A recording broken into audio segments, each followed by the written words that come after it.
почитувани граѓани, почитувани колеги, почитувани медиуми. На оваа точка нема да ги слушнете оние блескави фалби на мнозинството од власта за тоа како македонската економија блеска во споредба со оние од околината или во споредба со Европа и светот, заради тоа што на оваа седница имаме две точки кои што само денеска ќе ја задолжат Република Македонија за нови 550 милиони евра.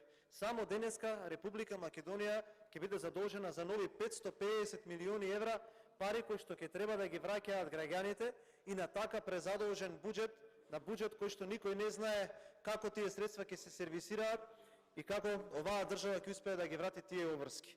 Во процедура е уште еден предлог на закон за цврст отпад и со донесувањето и на тој закон од овој момент до крајот на годината Република Македонија ќе биде задолжена за 600 милиони евра пари кои што граѓаните ќе треба да ги вратат. Тоа значи дека денеска, само на оваа седница, мнозинството со стискањето на зеленото копче ќе го задолжи секој граѓанин на Република Македонија за нови 40.000 денари. Ние учествувавме во расправата на овој предлог закон и кажавме дека за овој закон ќе гласаме воздржано. А зошто ќе гласаме воздржано? Заради неколку работи. Она што мора да се знае дека состојбата во Република Македонија, економската состојба е алармантна. Дека состојбата е на ниво на хорор и дека овој предлог на заем за кој што ќе ви кажуваат дека се дава на земји кои што се финансиски стабилни, не е вистина дека е лага. Во моментов само 3 земји аплицираат за ваква линија, а тоа е Мароко, Панама и Република Македонија. Ако се ставаме во таа класа на земји и ако тие земји треба нас да ни кажуваат дали се финансиски стабилни, тој услов треба да го следиме, тогаш во ред. Но јас не мислам дека е тоа така. Зошто е овој заем неопходен? Заради тоа што со лошото водење на македонската економија изминатите 5 години, ние имаме константна рецесија и е зголемен долгот за 3 милиарди евра од 2017 година до сега. Од 2017 година до 2022 година, за 5 години, оваа криминална власт не задолжи за 3 милиарди евра во услови кога нема изградено и завршено ниту една градинка, ниту едно спортско игралиште, ниту едно основно и средно училиште. Нема отпочнато ниту еден метар автопат, а нови 3 милиарди евра. Оние кои што тука врескаат дека ќе го достигнеме грчкото сценарио, дека немаме насока каде се движиме, тие сега 3 милиарди евра не задолжија и денеска ќе ве задолжат за нови 550 милиони евра и ич око нема да им трепне. Она што е многу важно, дека инфлацијата која што е во моментот 20%, дека трошоците за набавка на храна кои што се повисоки за 30%, ниту едно евро од овие 550 милиони евра нема да заврши за помош на граѓаните. Овие 550 милиони евра ќе завршат за, како што велат од Министерството за финансии, за помош на макроекономијата. Тоа значи дека повторно ќе завршат за сервисирање на обврски од кои што граѓаните ќе немаат бенефит. Што е многу важно да се каже? Дека владата, предводена од ДУИ и од СДСМ, не превзема никакви мерки за зауздување на инфлацијата. Дали можеше ова задолжување да се спречи? Да, можеше. Како? Ако овие од владата не крадеа. И што подразбирам по ова? Ако ние навремено се спремевме за енергетската криза, ако навремено набавевме ефтини енергенти за да произведуваме електрична енергија, ако сите производствени капацитети во енергетиката ги ставевме во погон и ако произведувавме електрична енергија од почетокот на годината, како што можеби блиско на нивото каде што произведуваме сега, ако ги сервисиравме нашите комбинати, ако помалку се крадеше, ако ги затегневме сите фискални расходи од буџетот, ако не се одеше на службени патувања, ако не се набавуваше мебел, ако не се купуваа службени возила, ако не се трошеа толку пари на стоки и услуги, ако не се доделуваа договорни услуги, ако не се доделуваа јавни набавки во 4 очи, сега овие средства не ќе имаше можност да ги земаме. И зошто ние ќе гласаме воздржано? Сега ќе го објаснам ставот експлицитно. Дали сме согласни дека овој заем треба да се земе? Не. Но дали е морално да се земе? Да. Зошто? Заради тоа што во буџетот во моментот нема ликвидациона моќ да ги подмири сите обврски од буџетот кон граѓаните и стопанството. Ако овој заем не се ефектуира, нема да се земат плати, нема да се земат пензии, нема да се исплатат субвенции, нема да се исплатат стипендии, нема да има можност да се подмерат давачките кон државните институции, нема да се подмират давачките кон стопанството што ги има државата.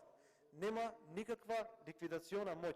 Затоа ние сметаме дека овој заем треба да биде внесен во приходите на буџетот за да можат овие обврски да се подмират.